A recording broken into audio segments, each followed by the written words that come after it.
e pelo fato de já serem 3 convocados, mas eu acho que o Rodrigo Caio, para mim, é um dos mais regulares desse time aí. O nível é muito alto há muito tempo. Ele é indiscutível nesse time. E aí a gente passa por 2 opções bem distintas. O Gustavo Henrique, um pouco mais, muito mais firme, muito mais sério. Não tem vergonha mesmo de dar chutão, dá até demais, eu acho. Na bola aérea ele é irrepreensível. O Léo Pereira eu vejo como mais técnico, é canhoto, isso conta muito. O Felipe Luiz, inclusive, elogiou muito o Léo Pereira pela questão da saída de bola. Eu ainda não vejo ele com tanta confiança para sair com a bola para frente, como era com o Mari. A gente não vai nunca fugir da comparação.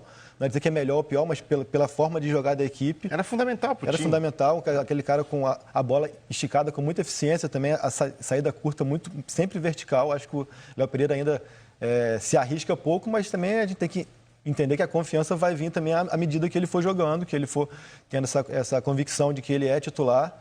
Enfim, acho que ele começa...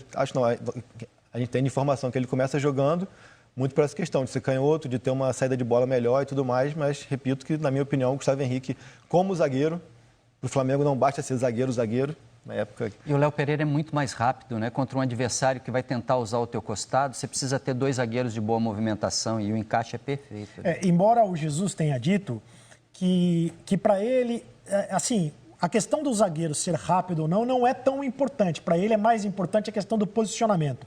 Mas ele também diz, porque a questão da linha alta, mas ele também diz que o Léo Pereira está mais acostumado com os movimentos do modelo de jogo do Flamengo, porque fazia algo parecido no Atlético Paranaense em relação ao Gustavo Henrique, que fazia algo diferente no Santos. Agora, tecnicamente tem mais recursos também, né? E o Gustavo Henrique foi contratado quando o Pablo Mari ainda estava no Flamengo. Sim. O Léo Pereira foi contratado depois da saída do Pablo Mari. Para substituir o Mari. Então. Agora, uma coisa também interessante, as 2 partidas que o Rodrigo fez esse ano, que foram na final do Supercopa e na primeira partida da Recopa, as 2 com o Gustavo Henrique, porque o Léo Pereira estava machucado.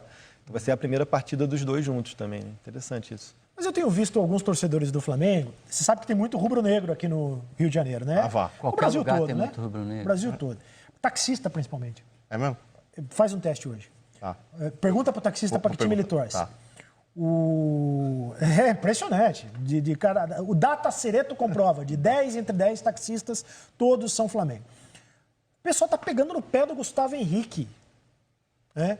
Porque você só vai saber mesmo como o cara joga quando ele vem jogar no seu time, tá certo? Você começa a prestar atenção mais no seu time, se ele joga. Não. Gustavo Henrique foi super elogiado pelo campeonato que ele fez com a camisa do Santos. Sobretudo pelo jogo aéreo, fazia muitos gols de cabeça. E eu tenho... Você pergunta para o torcedor do Flamengo, não, tem que ser o Léo Pereira, não pode ser o Gustavo Henrique. O que vocês acham? O Gustavo Henrique é... Não, eu não vejo ninguém criticar tanto assim o Gustavo Henrique. Acho que não é um jogador que mereça crítica a esse ponto. Pelo contrário. Mas muda muito se você botar o Gustavo Henrique no lugar do Léo Pereira?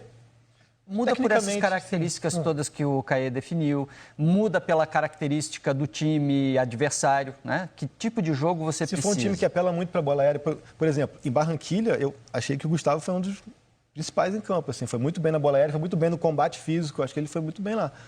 Mas se for pensar da ideia de jogo do Jesus, do Flamengo, como a gente fala, mais dominante, mais impositivo, muito mais com a posse de bola, o Léo Pereira é muito mais útil. E com relação ao Gustavo Henrique, vai ter uma coisa interessante que é, no ano passado, todos nós elogiamos bastante o trabalho do Sampaoli no Santos, porque o Sampaoli conseguiu extrair do elenco do Santos muito.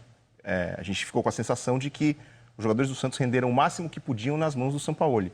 Agora a gente está vendo um Gustavo Henrique que vai fazer essa transição, de ter jogado para o Sampaoli e jogar para o Jorge Jesus. Vamos ver o quanto, se é que vai acontecer, o quanto o Gustavo Henrique vai evoluir como jogador nas mãos do Jorge Jesus. Vai ser um pequeno parâmetro até para a gente voltar a fazer essa comparação que a gente adorou fazer no ano passado, entre o Sampaoli e o Jorge Jesus. O Gustavo Henrique na mão do Sampaoli foi uma coisa. O Gustavo Henrique vai ser o quê na mão do Jorge Jesus? A gente vai poder traçar esse paralelo e o torcedor do Flamengo que se acostume, porque o Gustavo Henrique vai acabar jogando bastante. Por conta das muitas competições que o Flamengo vai disputar, por conta das convocações que o Rodrigo Caio certamente vai ter. Então o Gustavo Henrique vai acabar entrando bastante na rotação de zaga do Flamengo. Primeiro confronto do Campeonato Brasileiro já será Jesus contra Sampaoli. Flamengo e Atlético Mineiro no Maracanã, primeira rodada do Campeonato Brasileiro. Um raio-x do Barcelona de Guayaquil. Sequência do Barcelona nos últimos 6 jogos. O jogo contra a LDU perdeu por 2-1, a LDU venceu por 2-1. Depois, vitória do Independente Del Valle 3-0. fora o baile. Empatou com o Porto Viejo, ganhou do Cerro Porteño 4-0, ganhou do Delfim 2-1 e ganhou do Cerro 1-0. 6 jogos, 3 vitórias, 1 empate, 2 derrotas. 9 gols feitos e 7 gols sofridos.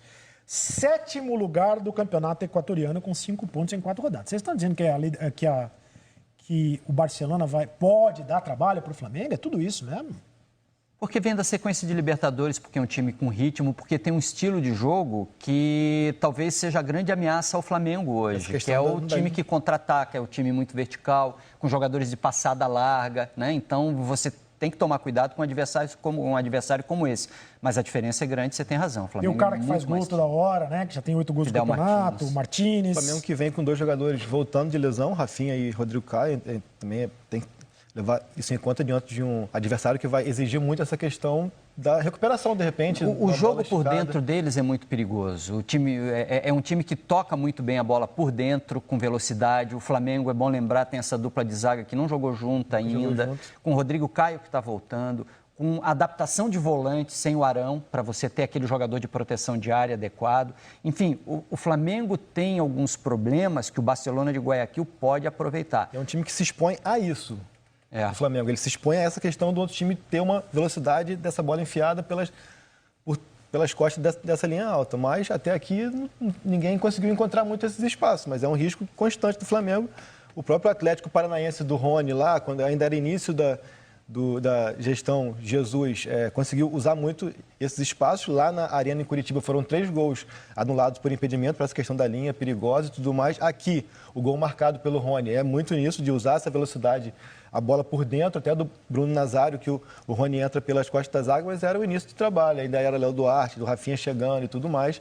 Mas eu acho que é um estilo um pouco similar ali, de usar essa velocidade no facão, assim, da bola que vem pelo meio e o cara que vem entrando pelas costas. Assim. Mas favorito muito favorito o Flamengo. Num cenário normal, de imposição, de começar em cima, de fazer logo o gol, acho que já destrói muito qualquer tipo de teoria.